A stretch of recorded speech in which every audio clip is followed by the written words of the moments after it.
मोहब्बत में, ये भीड़ आई हुई है तेरी मोहब्बत में, ये सारे लोग तेरे नाम के दीवाने हैं,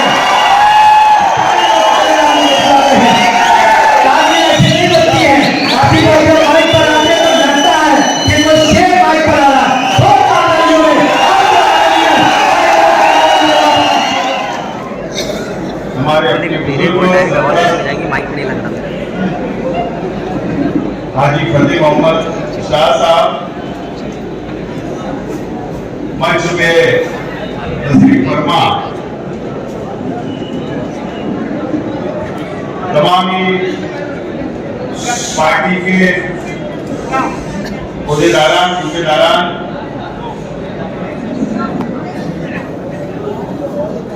तमामी मेरे मंच पे तशरीफ फरमा शहर से आए हुए हमारी सरपरस्ती करने के लिए तमाम बुजुर्ग हजरात,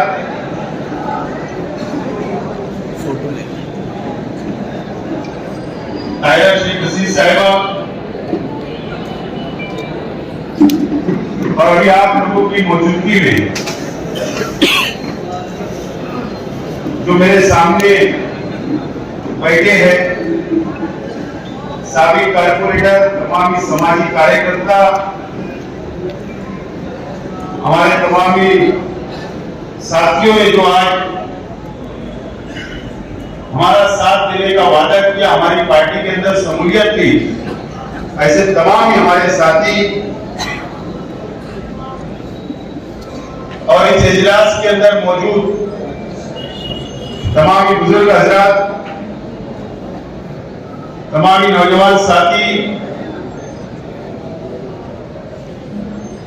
तमामी मेरे मीडिया के तमामी दोस्त और शहर भर से बड़ी तादाद के अंदर नौजवान आए, तमामी हमारे नौजवान साथी, दोस्तों और साथियों, सबसे पहले मैं आप लोगों का शुक्रिया अदा करता हूं कि बहुत कम लोग का आपको दिया गया था इस इजलास को कामयाब करने के लिए, और आप लोगों ने इस इजलास को कामयाब किया। मैं आप तमाम लोगों का बहुत बहुत शुक्रिया अदा करता हूं।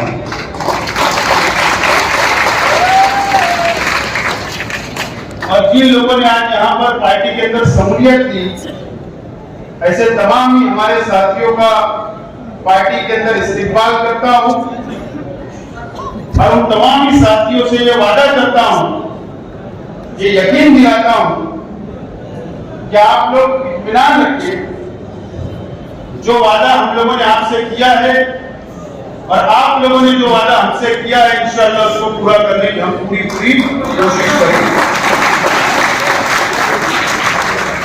दोस्तों और साथियों,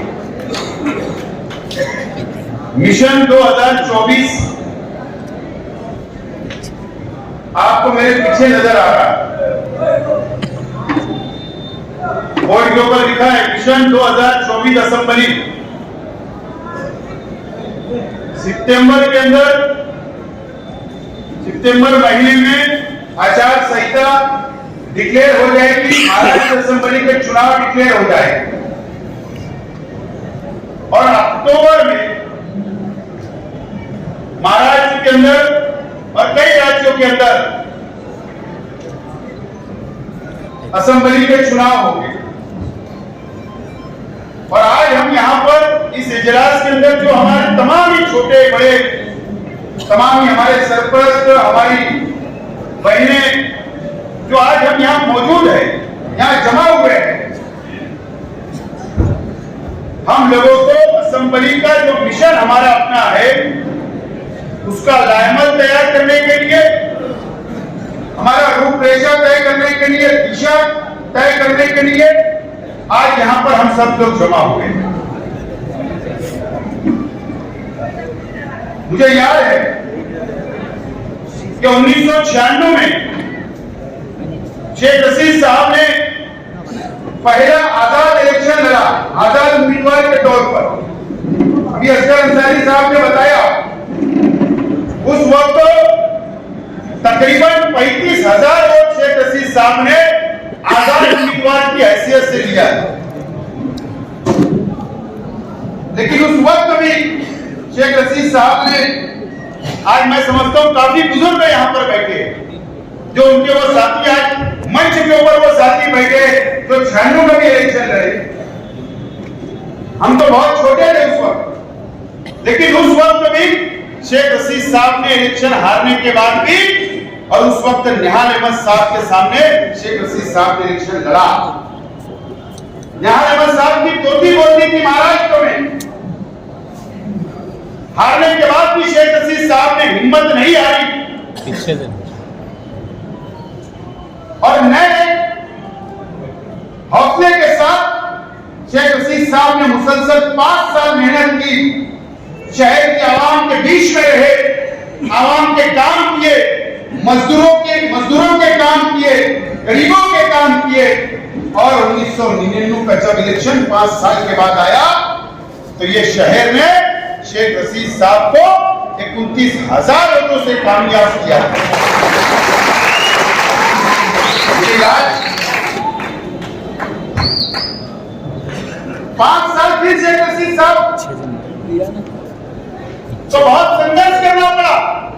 एक बहुत बड़ा अपोजिशन था, निहाल अहमद साहब अपोजिशन में, उनके वर्कर बहुत जाबाज थे उस वक्त, लेकिन शहर की आवाम ने दोबारा शेख रशीद साहब को मौका दिया। 2004 में दोबारा शेख रशीद साहब एमएलए बने।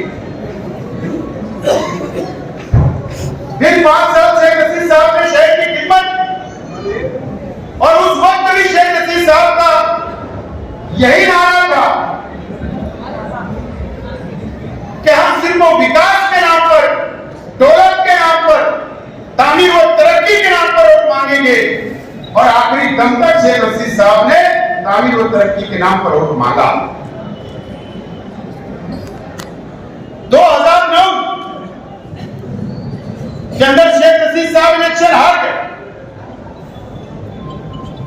डिमोलिशन हो गया, नदी के उस पार और इस पार का हल्का बढ़ गया, और एक मजहबी कागज शहर ने तस्लीम किया, मजहबी शख्सियत को, एक मुफ्ती को, एक आलिम को शहर में एमएलए बनाया।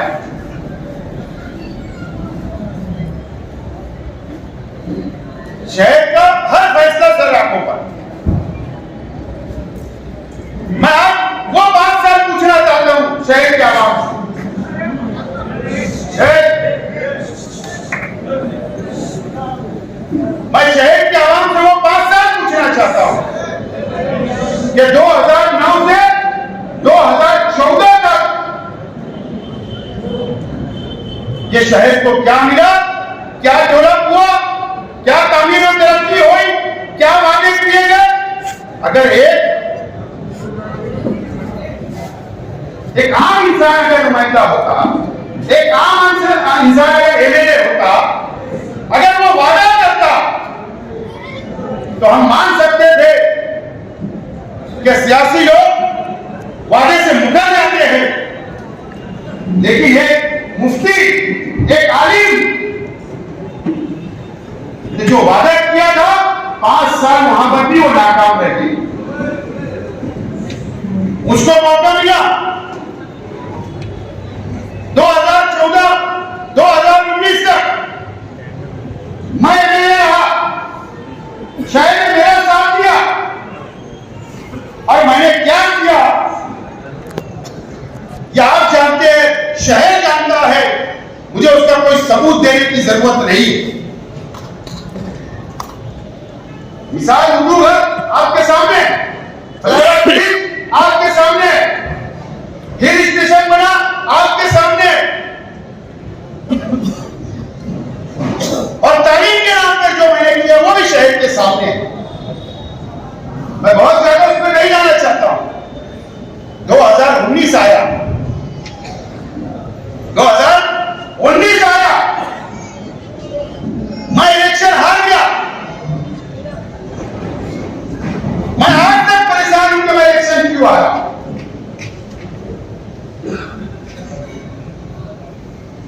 और मेरे अपने मुखालिफ में शहर के तमाम निगरान, चाहे उनकी एक कारपोरेटर की हैसियत हो, चाहे 4 कारपोरेटर की हैसियत हो, तमाम ही मेरे मुखालिफ निगरान एक मंच पर आए, एक मजहबी शख्सियत को दोबारा मौका दिया, एक मुफ्ती को दोबारा मौका दिया गया, एक आलिम को दोबारा मौका दिया गया, और मैं इलेक्शन हार गया, वो जीत गए। उस वक्त भी हमने हार को माना और 5 साल आपके बीच में रहे, 5 साल आपकी खिदमत की हमने। ये 5 साल आपको सोचना है, शहर को सोचना है। मेरे हाथ में मैनिफेस्टो है,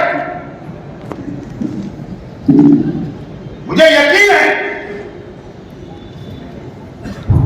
कि मालेगांव शहर के आवाम बहुत बेदार है, सियासी तौर पर, समाजी तौर पर, दीनी तौर पर, तालीमी तौर पर बहुत बेदार है। यह मैनिफेस्टो है मेरे हाथ में। ये 2019 का हिमायत का मुफ्ती मोहम्मद इस्माइल कासमी साहब का मैनिफेस्टो है। इसमें 81 वादे किए गए थे, 81 वादे।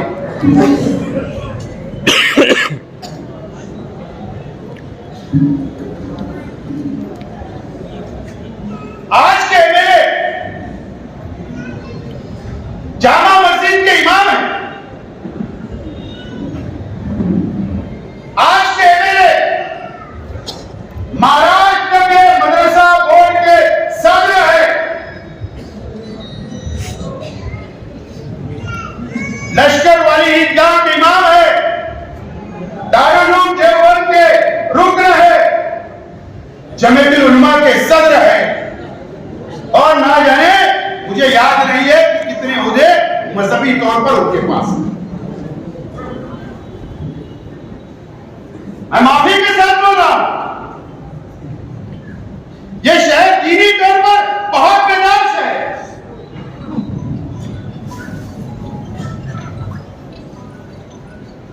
बहुत बेदार शहर है। आज मेरा सवाल है, जामा मस्जिद के ट्रस्टियान से मेरा सवाल है, आज मेरा सवाल है, ईदगाह के ट्रस्टियान से मेरा सवाल है, जमीयतुल उलमा के जो पीछे मैंने बोला था कोई जवाब नहीं आया, ठीक है। महाराष्ट्र के तमाम ही मदरसे के ये जिम्मेदार है, सदर है, उन तमाम ही लोगों से, शहर के उलमा से, शहर के आलिमों से, शहर के मस्जिद के इमामों से, शहर के मस्जिद के ट्रस्टियान से, तमाम ही मिली तंजीमों से मेरा सवाल है कि अगर आप उनसे चौराहों के ऊपर पूछिए, अगर इन्होंने इस मैनिफेस्टो पूरा किया होगा तो शेख हासिन इलेक्शन नहीं लड़ेगा।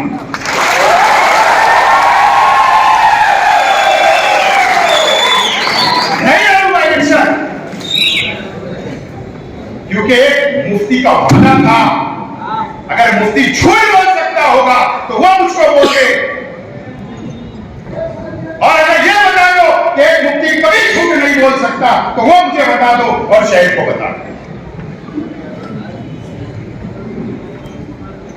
इनके फतवे हम मानते, उसी फतवे में चलते। अगर कोई आलिम, कोई मुफ्ती ने फतवा दे दिया तो हम उसको मानते, उस पर चलते हैं। और ये जो झूठ बोला गया शहर से 5 साल जो धोखा दिया गया, इसका जवाब कौन देगा? ये सवाल आज मेरा है।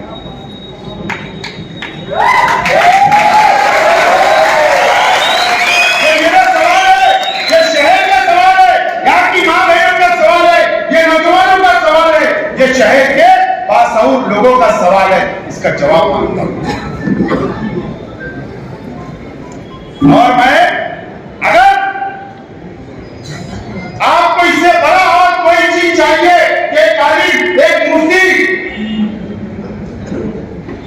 अगर आपको लगता है कि उस मिंबर से वो बयान कर सकते हैं, उस वहां पर नमाज पढ़ा सकते हैं और कुछ सबूत चाहिए तो शेख आसिफ देने तैयार है।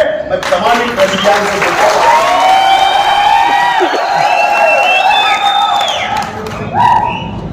मुझसे भी मैं सबूत दूंगा।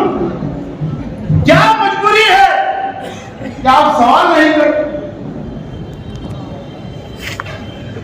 क्यों ये शहर के बासिंदों लोग सवाल नहीं करते? कब तक ये शहर को धोखा दिया जाएगा? कब तक धोखा दिया जाएगा? फतेह मोहम्मद साहब यहां बैठे, हाजी साहब, शाह बिरादरी के सबसे सीनियर, इन्होंने तंजीमें चलाई है, आज तक सरपरस्ती कर रहे। इसी मैनिफेस्टो के अंदर बात है, इसी मैनिफेस्टो के अंदर। ये लोग तो मेरे साथ थे। क्या वादा है? शाह बिरादरी को विजय एंटी का दर्जा दिलाया जाएगा।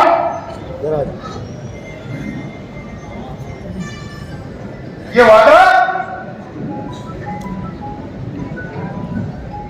इस मैनिफेस्टो के अंदर किया गया। ये मेरे पास उसकी कॉपी है। मेरा सवाल है, क्या शाह बिरादरी को विजय एंटी का सर्टिफिकेट मिला? क्या इन्होंने 5 साल में वादा पूरा किया? ये सबसे बड़ा झूठ है। ये 5 साल इन्होंने कुछ नहीं किया। मोहम्मद इस्माइल कासमी साहब, इसके अंदर एक कुरैश बिरादरी के जिम्मेदार दिया, इनसे क्या वादा किया गया? इनकी हिफाजत की जाएगी, मॉब लिंचिंग को रोका जाएगा। इसी के मैनिफेस्टो के अंदर लिखा है। बताइए कितनी मॉब लिंचिंग हुई, कितने कुरैशियों को मारा गया, कब आपके लिए नुमाइंदगी की गई? ये मेरा सवाल है। आप लोगों से भी, कुरैश बिरादरी से भी, शाह बिरादरी से भी मेरा अपना सवाल है। झूठ। मैं आज इसके अंदर एक वादा था, इसके अंदर निहाल अहमद मौलवी मोहम्मद उस्मान साहब का भी फोटो है, इसमें मुस्तकीम दिलमेटी साहब का भी फोटो है, इसमें बुलंद इकबाल साहब का भी फोटो है।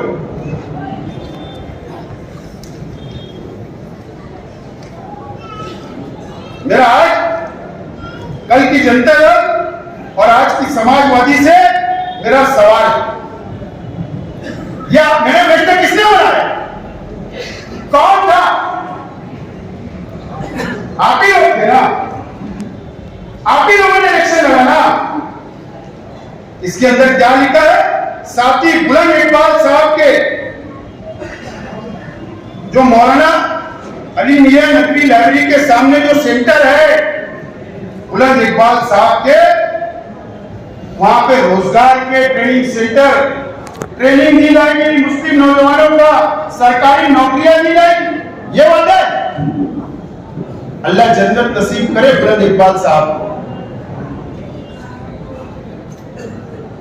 अगर आप चल रहे हो और नहीं तो इसका भी जवाब आपको देना पड़ेगा। ये भी धोखा दिया गया एक मरहूम के नाम पर। शायद बहुत सारे 81 वादे बुनकर भाई, मैंने पहले भी कहा, अगर ये कोई भूल रहे होंगे बुनकर भाई, तो ये मैनिफेस्टो आप उठाकर देखो कि आपसे क्या क्या वादे किए गए, आपसे क्या वादा वफा किया गया। ये भी आप देखो, मजदूरों से भी वादे किए गए। माठाड़ी बोर्ड से आपको बोर्ड बनाएंगे, कहां है? झोपड़पट्टी के अंदर डोरा विकास शामिल करेंगे, कहां है? मां बहनों को रोजगार देंगे, कहां है? ये तमाम ही पढ़ो, मैं बहुत लंबी तकरीर भी करूंगा, रात निकल जाएगी, इतना बड़ा मैनिफेस्टो था। और एक मुफ्ती, एक आलिम ने वादा किया था एक शहर से। आप मुझे बताओ, मैं पूछना चाहता हूं लोगों से कि हिमायत के 2 एमएलए आए, एक फारूक शाह साहब, वो उनके हल्के में क्या कर रहे, शहर और वहां के लोग देख रहे, मुझे कुछ नहीं नहीं बोलना। मुफ्ती मोहम्मद इस्माइल कासमी साहब, आप ये बताओ क्या आपने 5 साल, आज भी, आज 12 तारीख है, जुमा का दिन है, आज महाराष्ट्र के अंदर एमएलसी, क्या बोल रहा हूं, एमएलसी के चुनाव हुए, 11 सीट के 12 उम्मीदवार थे। ईमानदारी से बोलना, जामा मस्जिद के मेंबर पे खड़े रहकर बोलना, आपने किसको वोट दिया?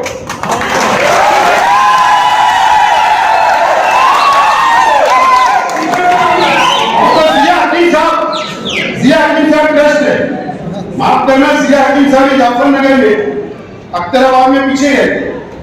उनसे गुजारिश करता हूं, मेंबर से पूछना कि तुमने और किसको दिया। मुझे मालूम है बांद्रा की ताज होटल में कौन रुका था।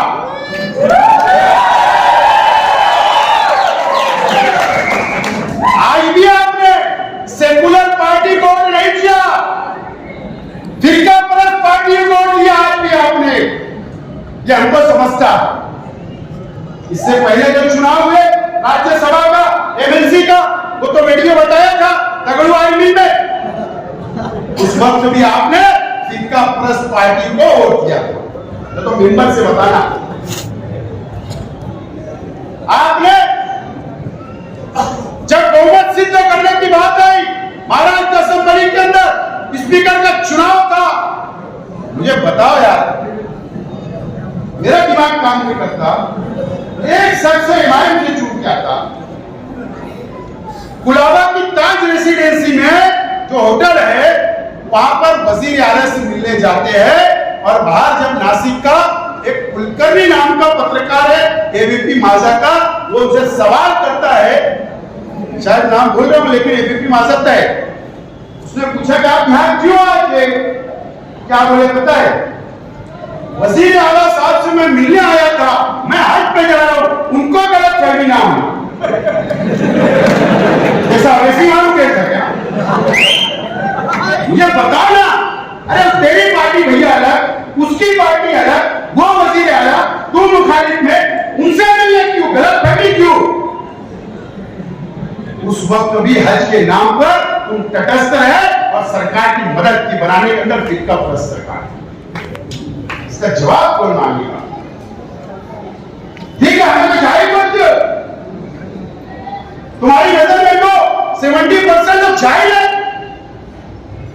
ठीक है, तुम मजहबी हो, तुम शरीयत पे चलते हो, तुम सवाल कर लो, ईमानदाराना बोला।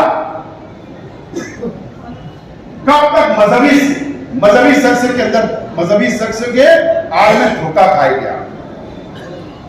क्या वजह? एक आदमी मुकम्मल नाकाम है, उसके बाद भी मैं अभी आज हमारे इजलास में बोल रहा हूं, ये बातें मैं तुमको इसलिए बोल रहा हूं, जाकर गली और मोहल्लों के अंदर, चौक चौराहों के ऊपर पूछिए इनके वर्करों से। मैं तो जब स्टेट लगेगा तो आज सिर्फ जिया हकीम साहब का नाम लिया, बहुत बड़ी फहरिस्तें बनाए हूं।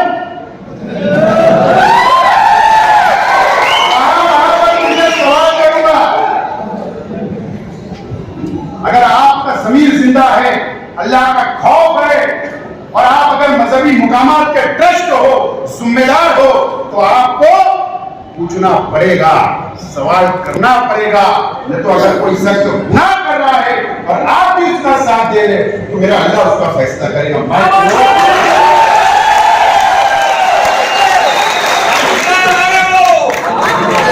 इसका मैं पोस्टमार्टम आगे करूंगा, इसका पोस्टमार्टम मैं जरूर आगे करूंगा। लेकिन आज मैं आपसे बोलना चाहता हूं, ये इजलास आज हमने किरात की, अल्लाह की तारीफ की, कुरान की आयत पढ़ी गई, और हमारा मजहब हमें सिखाता है कोई काम की शुरुआत करो, किरात करो। ये आज आगाज है, हमने इलेक्शन की असेंबली की शुरुआत कर दी, इसलिए आज आपको जमा किया। मैं तमाम वर्करों से कहना चाहूंगा, यहां से जाने के बाद आपको डर जाना शहर में मोहल्लों में, गलियों में, रिश्तेदारों में, दोस्तों में, मां बहनों में, और आज से डट के खड़े रहेंगे।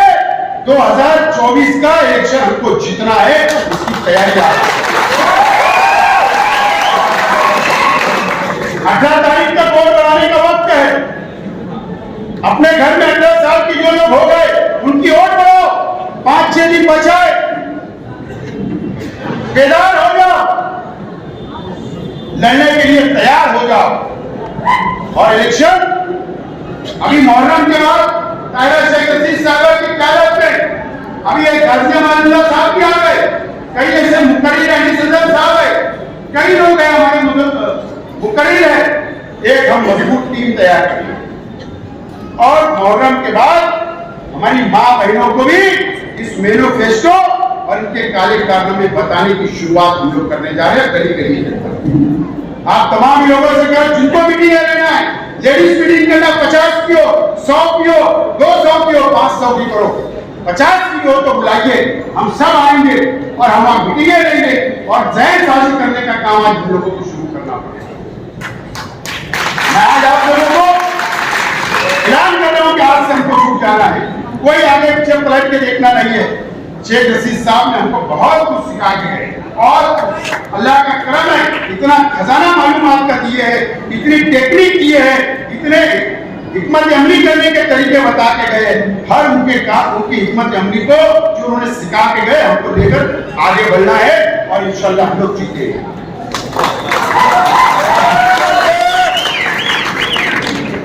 रहा सवाल कि हम किस पार्टी से लड़े, भाई अभी मैं कम से कम 15 मिनट बोलूंगा, आप शांत रहें।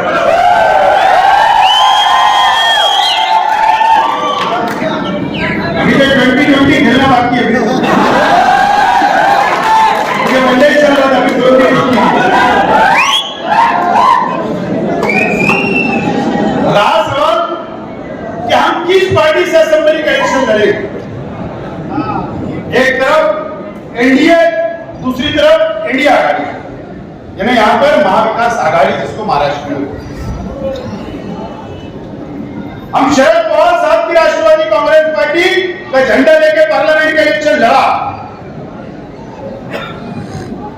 जाहिर सी बात है, कई लोगों के जहन में सवाल है, कई लोगों के जहन में सवाल है कि हम किस पार्टी से इलेक्शन लड़ेंगे। जाहिर सी बात है, यहां पर सेटिंग सीट 2019 में मैं तो कांग्रेस का उम्मीदवार था, कांग्रेस के टिकट पे रहे, लेकिन हमारी पार्टी हमने तब्दील कर दी। अब सेटिंग सीट है तो कांग्रेस भी मांगेगी कि सीट हमको ही चाहिए, राष्ट्रवादी भी मांगेगी हमको ही चाहिए, समाजवादी भी महाविकास आघाड़ी में है, वो भी बोलेंगे हमको ही दो, क्योंकि अखिलेश भैया और भैया सीट मांगे, वो भी मांगेंगे। अब शिवसेना उद्धव ठाकरे भी है, ठीक है, वो तो नहीं मांगेंगे, लेकिन 3 पार्टियां मांगेंगी।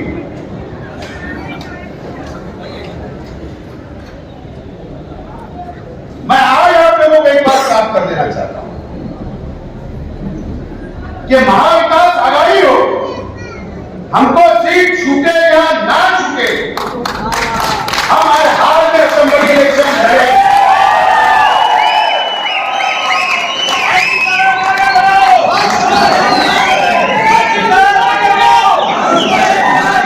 क्या बोल रहा हूं, महाविकास आघाड़ी से अगर हमको सीट छूटे ना छूटे, हर हाल में असेंबली इलेक्शन लड़ा जाएगा और इंशाअल्लाह आपका साथ रहा तो मैं लड़ूंगा भी और जीतूंगा। हमको प्लान बनाना है, सीट छूटे ना छूटे, ऐसा समझ लो कि हम आजाद है और आजाद का जहन बना के छत करो। कौन सा सिंबल, ये सिंबल, वो पार्टी, सब छोड़ दो, बस निकल पड़ो, बाद में तय करेंगे क्या होगा। लेकिन आज ये जहन बनाकर कि सीट छूटे ना छूटे, हर हाल में में इलेक्शन लड़ना है और वो तैयारी करके हम लोग आगे बढ़ना शुरू करो, कोई फिक्र मत करो। अगर कांग्रेस सीट नहीं छोड़ेगी तो क्या हम बैठ जाएंगे?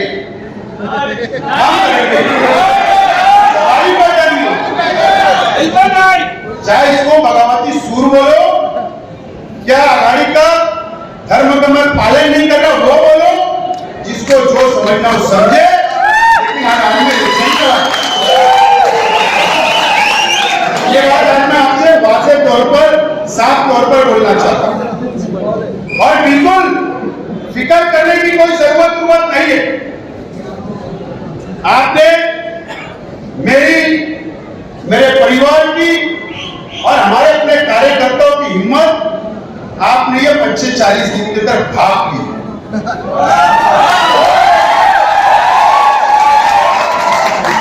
ये 25-40 दिन में तो खास तौर पे भाग ली।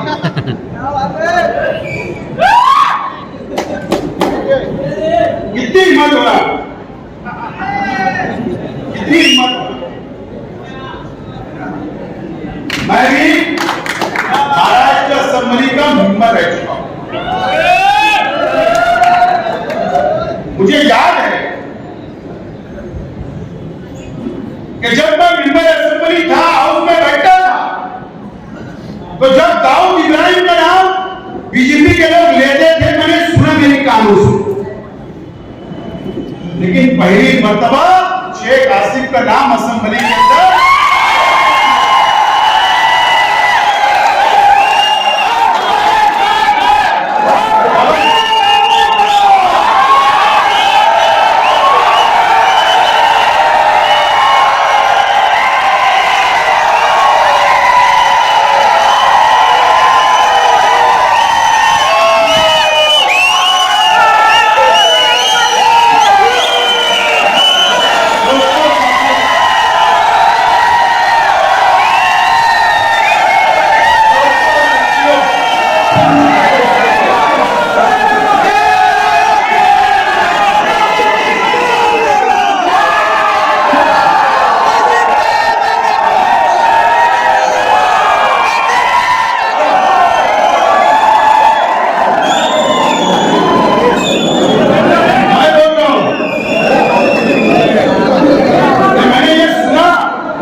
को अटक करो, ऐसा सवाल हमारे शहर के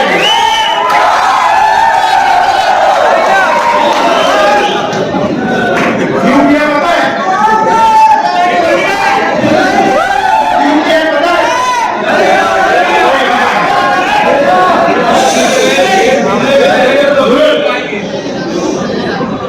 पानी की टाकी लीकेज हो रही थी, इसके लिए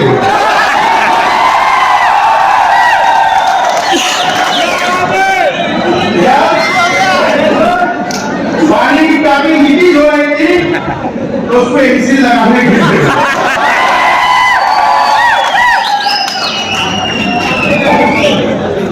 उनके चेहरे पे भाव भी नहीं गए,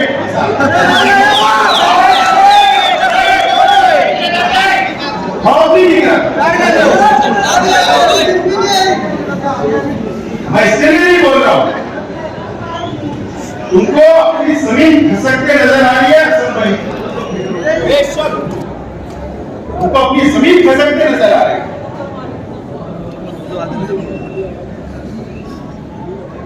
और तुमने फिर झूठ बोला। क्या बोले थे रहमान चौक, निसार चौक में कि मैंने सवाल लगा चुका हूं। सवाल किसको बोलते हैं मुझे पता। इजलास जिस दिन चालू होता है, शुरू होता है ना, उससे एक महीना पहले सवाल डाला जाता है, बीच में सवाल डालने का मौका नहीं मिलता है। तुमने कल 0 आवर में बोला, 0 आवर में बोला ना, सामने मंत्री बैठे थे, गृह मंत्री, और ना तुम्हारी बात पर स्पीकर ने जबान हिलाया। अब तो और वाले सुनेंगे। मुझे मालूम है बहुत गंभीर जब बात होती है तो स्पीकर आखिरी में आदेश देता है कि सरकार ने दखल लेना, सरकार ने नोंद लेना। ऐसा कुछ नहीं बोला गया, आपने पढ़ा, वो सुना गया और वो बात खत्म।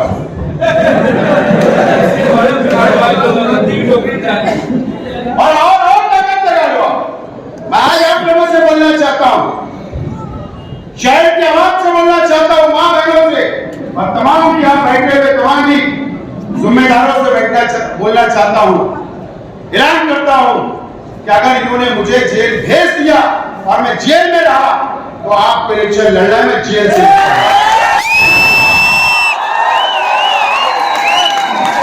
अगर इन्होंने जेल भेज दिया तो भागूंगा नहीं, जेल जाऊंगा, वहां से नॉमिनेशन करूंगा और आपको इलेक्शन लड़ना है, शहर को इलेक्शन लड़ना है और जेल में से बैठकर आपको मुझे जिताना है और मुझे उम्मीद है कि आप मुझे जिताएंगे। आप सोच रहे हो कि जेल में डाल दो मुझे नहीं जाएंगे, मैं बेवकूफ इंसान हूं। कभी ऐसा नहीं हो सकता, शेख रशीद की औलाद है, दुष्टी नहीं बना के गया, क्या दुष्टी नहीं बना के गया। शेख रशीद साहब ने बहुत हिम्मत वाला बहादुर हमको बनाकर शेख रशीद साहब दुनिया से आज बोल रहा हूँ, बिल्कुल डरना नहीं, जेल भी जाऊंगा तो तुमको डरना है, भाई सब बंदोबस्त हो जाएगा।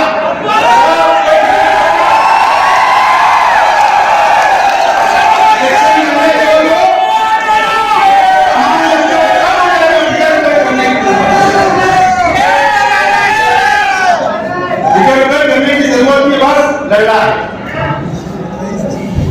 मैं सुना कि आज जलसा है शहर में कहीं, मुफ्ती साहब हम मुझे बताओ, ये शहर की लाखों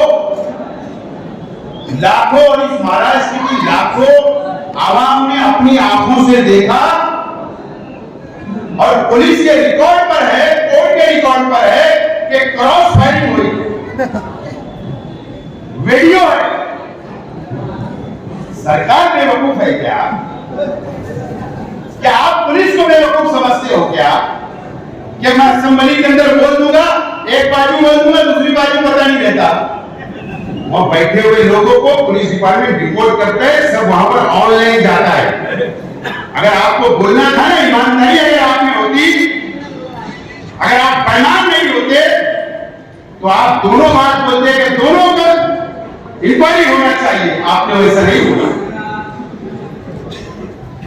आपने वन साइड, ठीक है, आपको मुबारक। ऐसे आपकी डिमांड करने की कोई हमको जरूरत नहीं है, तुम्हारी कोई हमको मदद की जरूरत। तुमसे पहले मैंने लेटर बहुत काले कर दिया, दिल्ली से नहीं गया। स्पोर्ट्स मिनिस्टर से मिलने में एक बहाना था, 2 दिन ऐसी वो काम करेगा।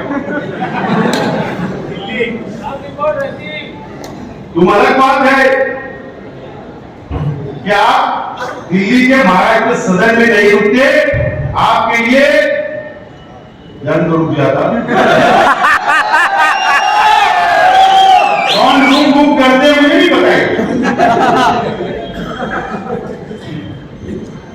कौन आपको दिल्ली से फोन आता है कि यार अर्जेंट डालो रात को 2 बजे, मुझे नहीं मालूम है।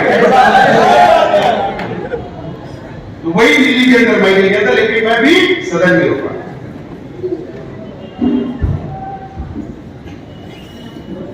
दोनों क्रॉस फायरिंग की मैंने इंक्वायरी मांगा।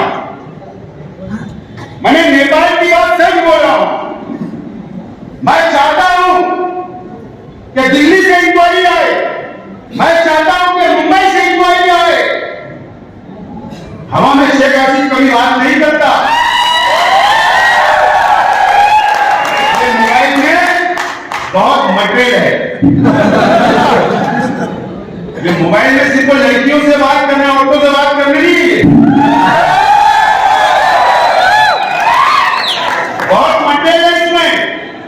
मैं चाहता हूं इंक्वायरी आए, चाहे मरकजी हुकूमत की आए, चाहे महाराष्ट्र की हुकूमत की आए, और मैं चाहता कि मुझको बुलाया जाए इंक्वायरी के लिए कि आपने लेटर दिया, आपने डिमांड की, नेपाल की बात की, तो आपके पास क्या सबूत है? सिर्फ मेरे से ये पूछे, मैं इंतजार कर रहा हूं। फिर पुलिस को सबूत दूंगा, फिर पुलिस को सबूत दूंगा जब समझ में आएगा। मैं आगरा दिन जाना हुआ मेरा, शाहजहां ने मुमताज के लिए ताजमहल बनाया।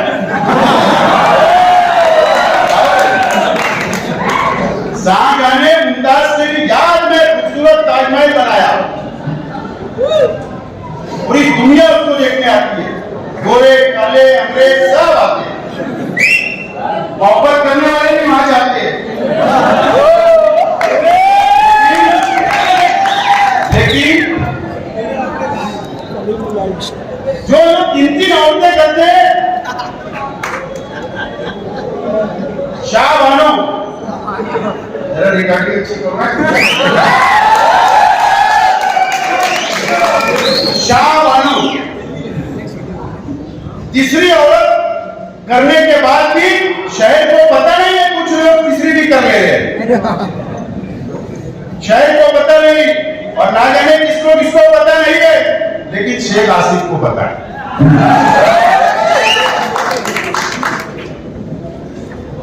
अरे मुमताज के लिए ताजमहल बनाया, तुम तीसरी औरत को बता दो मैंने किया, उसका नाम शाह बानो है, ये तो बता दो। और इससे आगे कुछ बोलना होगा, अगर उधर से जैसे सवाल आएंगे वैसे जवाब दूंगा। अभी सिर्फ मैं ये और टेलर देके छोड़ रहा हूं, ये टेलर देके छोड़ो। शाह बानो, रात जिम्मेदारी बोल रहा हूं, रात भर नहीं है,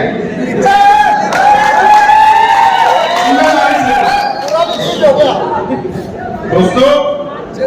मेरे पास ना ऑडियो रिकॉर्डिंग एमएलए की नहीं है, एमएलए के ताल्लुक से दो मेरी प्यारी प्यारी बहनें बात कर रही है, लेकिन मैं सर नहीं सोच रहा हूं बताने, नहीं सोच रहा हूं।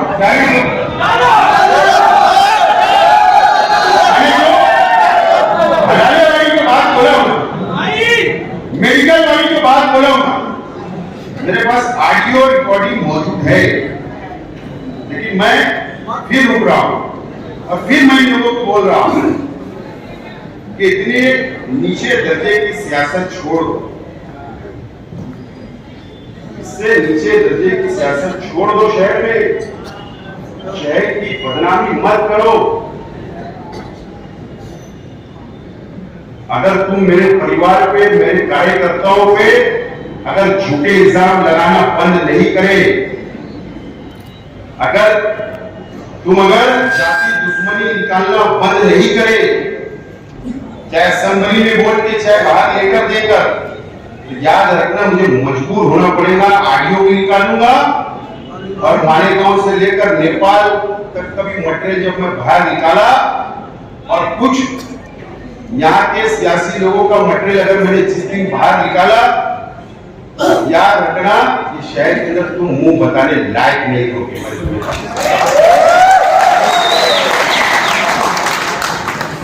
मुंह बताने लायक नहीं रहोगे तो इलेक्शन क्या लड़ोगे? सब मेरे पास मटेरियल, क्योंकि मैं इस शहर का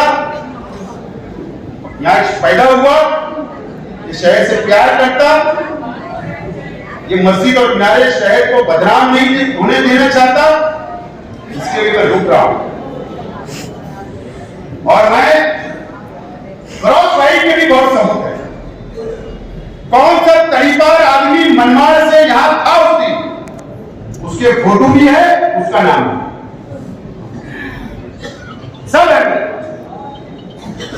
लेकिन मैं ये मानता हूं कि कोर्ट फैसला करेगी, पुलिस इंक्वायरी करेगी, पुलिस को जो सच होगा वो करे। आप क्या समझते हो मेरी इंक्वायरी नहीं होगी? आप क्या समझते हो? इन्होंने तो कल बोला, मेरी तो 1 हफ्ते से इंक्वायरी चल रही है। रोजाना मैं 3 दिन गया हूं पुलिस स्टेशन, मेरा जवाब हुआ है, जवाब मैंने नोट करवाया हूं। खालिद हाजी ने भी अपना जवाब नोट करवाया, अकील चाचा ने भी उनका जवाब नोट करवाया। क्या हमारी इंक्वायरी नहीं चल रही? लेकिन पुलिस को अगर लगता है कि हम मुजरिम हैं तो कार्रवाई करें, लेकिन सबूत बताएं, सबूत बताएं, सबूत। अगर ये हजरत सोच रहे हो मैंने असेंबली में बोला तो पुलिस पकड़ेगी, जब से दाऊद संसद में बोला गया अभी तक पुलिस को पकड़ा गया। तो ऐसा बोलने से होता नहीं, सबूत लगते। तो मैं आज नहीं उतरा हूं, लेकिन आप लोगों से अपील करता हूं दोस्तों, मटेरियल मेरे पास बहुत है, पर आपको मैं एक बात बोलता हूं यार, इतना आदमी ईमानदार होना मुझे बताओ।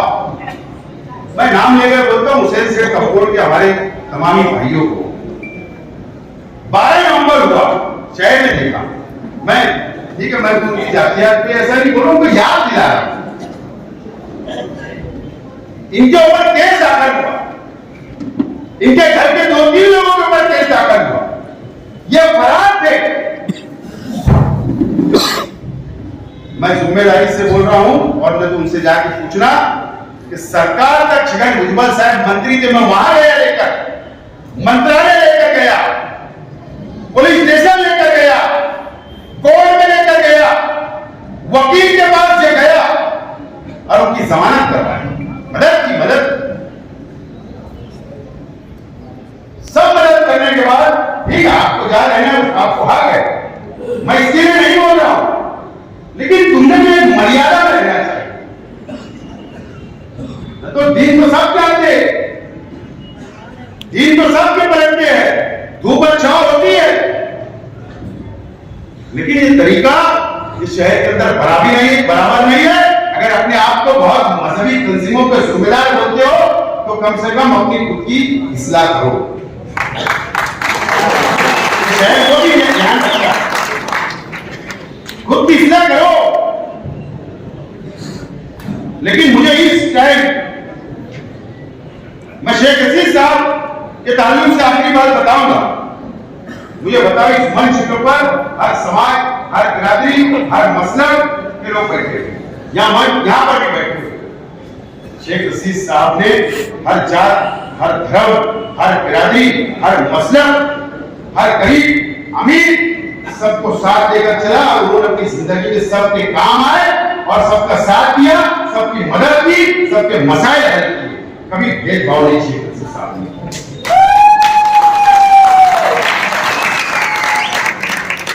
अगर किसी का भी शेख हसीन साहब ने काम किया होगा एक बार बराबर भी, तो आज आप लोगों से अपील करता हूं कि आओ हमारे साथ खड़े हो जाओ। शेख हसीन साहब की तरह मैं भी काम करूंगा, मेरा परिवार भी आपके साथ खड़ा रहेगा, मैं भी आपको लेकर चलूंगा, मैं भी कोई भेदभाव नहीं करता और मैं इंशाल्लाह करूंगा, सबको साथ लेकर चलूंगा।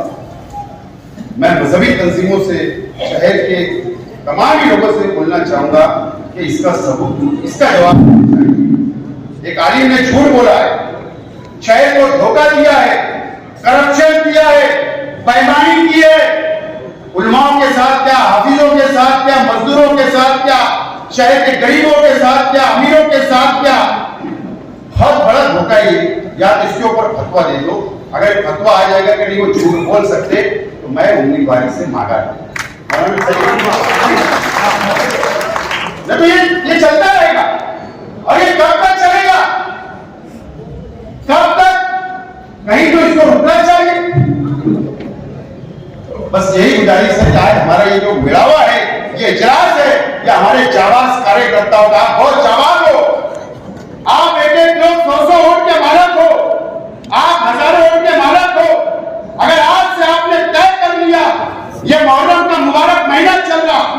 अगर आपने यहाँ तय कर लिया और यहाँ से निकल के अगर आप लोग लग गए तो मुझे अल्लाह की जात से उम्मीद है कि इंशाल्लाह कामयाबी हमारी होगी। और मैं आपसे अपील करता हूँ कि आज से लग जाओ और वक्त पे पार्टी का प्रोग्राम दूंगा और मुहर्रम के बाद इंशाल्लाह आपको प्रोग्राम के तहत आपसे मुलाकात का सिलसिला, मीटिंग का सिलसिला, कामकाज का सिलसिला, लेडीज मीटिंग का सिलसिला